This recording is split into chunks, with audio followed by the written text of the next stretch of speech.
வணக்கம் நண்பர்களே, அன்போடு நான் உங்கள் விஸ்வா. ஹாரி பாட்டர் அப்படின்னு ஒரு படம் இந்த உலகத்தில் வெளிவருது. அந்த படம் வெளிவந்து மக்கள் அனைவராலும் கொண்டாடப்படுது. முக்கியமாக குழந்தைகள் அந்த படத்தை பயங்கரமாக கொண்டாடினாங்க அப்படின்னு தான் நம்ம சொல்லணும். மாயாஜலங்கள் நிறைந்த கதை அம்சம் கொண்டதாக அந்த படம் இருந்தது. அந்த படம் வெளிவந்துச்சு, இந்த உலகத்தில் மிகப்பெரிய வெற்றி பெற்றுச்சு, இது எல்லாமே நமக்கு தெரியும். ஆனால் அந்த கதையை எழுதின எழுத்தாளர் ஆரம்ப காலங்களில் எப்படி இருந்தார் அப்படின்றது தான் நம்ம தெரிஞ்சுக்கிற போகிறோம். ஹாரி பாட்டர் அப்படின்ற அந்த கதையை எழுதினவங்க ஒரு பெண். அவங்க பேர் ஜே.கே. ரோலிங். அவங்க பார்த்தீங்கன்னா வறுமையின் உச்சத்தில் இருந்தாங்க. அவங்க வாழ்க்கை வறுமையின் உச்சத்தில் இருந்தது அப்படின்னு தான் நம்ம சொல்லணும்.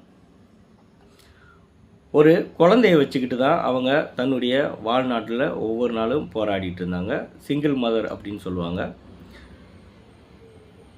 ஆனால் அவங்க வேலைக்கு போக, வீட்டுக்கு வர, வீட்டு வேலை செய்ய, அந்த குழந்தைய பார்த்துக்கிற இதுக்கான நேரங்கள் தான் அவங்களுக்கு இருந்தது. அவங்க பயண நேரங்கள்லேயும் இரவு நேரங்கள்லேயும் அவங்க தன் எண்ணங்களில் தோணுன அந்த கதையை எழுதி எடுக்க ஆரம்பித்தாங்க.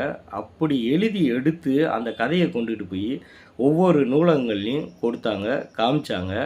அதை வாசித்து பார்த்துட்டு எல்லா நூலகமும் அந்த கதையை ஏற்றுக்கலை, அந்த கதையை நிராகரித்தாங்க.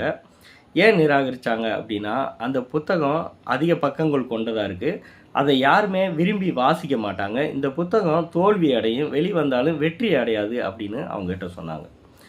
ஆனால் அவங்க ஒரு கனவு கண்டவங்க, அதை நினைவாக்கணும்னு போராடினாங்க, தொடர்ந்து முயற்சி செஞ்சாங்க. ஏன்னா தன் மீதான நம்பிக்கையை அவங்க துளியும் குறைச்சிக்கல.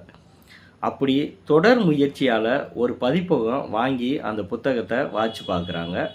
இந்த புத்தகத்தை நம்ம வெளியிடலாம் அப்படின்னு அவங்க முன் வராங்க. அந்த புத்தகமும் வெளிவருது. அந்த புத்தகம் வெளிவந்து மக்கள் மத்தியில் பயங்கர வரவேற்பை பெறுது. உலகம் முழுக்க அதிக புத்தகங்கள் விற்பனையாகுது.